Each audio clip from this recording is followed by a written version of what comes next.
KSRTC chief office operation മേധാവിയെ സ്ഥലം മാറ്റണമെന്ന് Perikkallur bus passengers association പ്രതിനിധി സുനിൽ വാഴയ്ക്കൽ ആവശ്യപ്പെട്ടു. അദ്ദേഹം നമ്മളോട് സംസാരിക്കുന്നു. ഇതിൻ്റെ കാര്യങ്ങളെപ്പറ്റി വിശദമായി വിവരിക്കുകയാണ് അദ്ദേഹം. ഇയാൾ ശരിക്കും പറഞ്ഞൊരു മെക്കാനിക്കാണ്. ഈ മെക്കാനിക്കാണ് ഇപ്പോൾ ഈ KSRTCയുടെ ഈ ഓപ്പറേഷൻ മേഖല എല്ലാം തകർത്തുകൊണ്ടിരിക്കുന്നത്. വരുമാനമുള്ള സർവീസുകളെല്ലാം കട്ട് ചെയ്യുക, അത് കഴിഞ്ഞിട്ട് സ്വകാര്യ ബസ് മുതലാളിമാർക്ക് പെർമിറ്റുകൾ വിൽക്കുക, ഇതൊക്കെയാണ് ഇയാളുടെ പരിപാടികൾ. എവിടുന്നോ എടുത്ത പള്ളിക്കൂടമൊന്നും പോവാതെ KSRTCയിൽ ഇയാൾ സർവീസിലിരിക്കെ പള്ളിക്കൂടമൊന്നും പോവാതെ എടുത്ത ഒരു വ്യാജ MB ഉണ്ട്. ആ MB വെച്ചിട്ടാണ് ഇവൻ വലിയ കൊണാൻഡ്രാന്ന് പറഞ്ഞിട്ട് KSRTCയെ നശിപ്പിച്ചുകൊണ്ടിരിക്കുന്നത്. അതുപോലെ തന്നെ ഗണേഷ് കുമാർ മന്ത്രിയായിരുന്ന സമയത്ത് ഇയാൾ ചെയ്ത പണി എന്താണെന്ന് വെച്ചാൽ, ഗണേഷ് കുമാറിൻ്റെ വീട്ടിലെന്നും പോവുക, അവിടുത്തെ ഒരു പാദസേവ ചെയ്യുന്നൊരു വർക്കറായിരുന്നു ഇവൻ.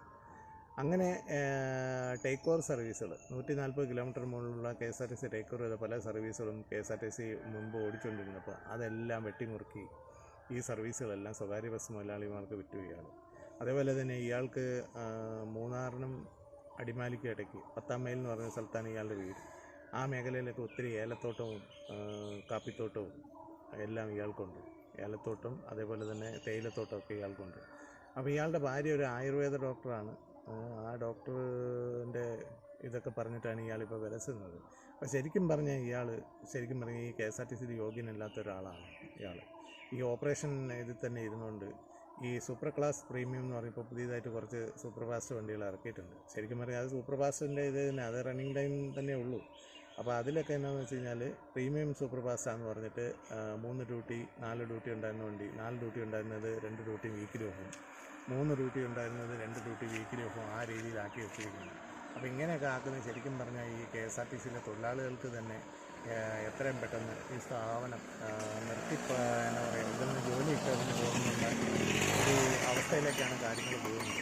ശരിക്കും പറഞ്ഞാൽ ഇവനെപ്പോലെയുള്ള നെറികെട്ടവന്മാർ എത്രയും പെട്ടെന്ന് KSRTCനെ ചവിട്ടി പുറത്താക്കണം. അതേപോലെ ഇവൻ്റെ ഒരു പ്രത്യേകത എന്ന് പറഞ്ഞാൽ, ഏത് സർക്കാർ അധികാരത്തിൽ വന്നു കഴിഞ്ഞാൽ അവരെ സോപ്പിട്ട് അവർക്ക് എന്തെങ്കിലും എന്താ പറയുക 4 പൈസ കിട്ടുന്ന രീതിയിലുള്ള ഓരോരോ കള്ളത്തര കൂടത്തര പരിപാടിക്ക് കൂടെ നിൽക്കുക എന്നാണ് ഇവൻ്റെ പരിപാടി.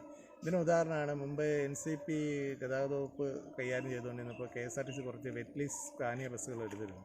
ഈ സ്കാനിയ ബസ്സുകളൊക്കെ ശരിക്കും പറഞ്ഞു കഴിഞ്ഞാൽ കുറച്ച് നാൾ ഓടി. അത് കഴിഞ്ഞിട്ട് KSRTCയും ഈ NCPയുടെ ഇവരുമായിട്ട് പല വിധത്തിലുള്ള കേസും അത് ഇതൊക്കെ ആയി ലാസ്റ്റ് അതെല്ലാം നശിച്ചുപോയി. ആ റൂട്ടുകൾ തന്നെ നശിച്ചുപോയി. അതേപോലെ തന്നെയാണ് ഇപ്പം നമ്മുടെ ഗണേഷ് കുമാർ മന്ത്രിയായിരുന്ന സമയത്ത് കുറേ ലിങ്ക് ബസ്സുകൾ, മാങ്ങാത്തൊലി ബസ്സുകൾ, തേങ്ങാത്തൊലി ബസ്സുകൾ എന്നൊക്കെ കുറേ ബസ് എടുത്തു.